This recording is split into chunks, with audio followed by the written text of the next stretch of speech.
Eles chegaram no Brasil na época da Primeira Guerra Mundial, sem saber o que iriam encontrar, mas encontraram terra. Terra que virou casa, que formou famílias e que virou um futuro.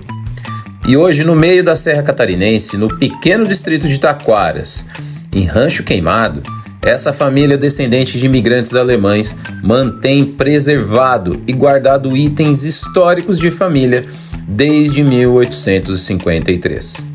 Inclusive peças raras, já utilizadas na Primeira Guerra Mundial de 1914.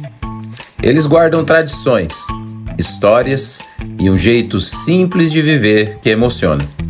Quer conhecer essa história completa, a simplicidade e ainda descobrir com a gente essas relíquias? Assista o vídeo completo no nosso canal.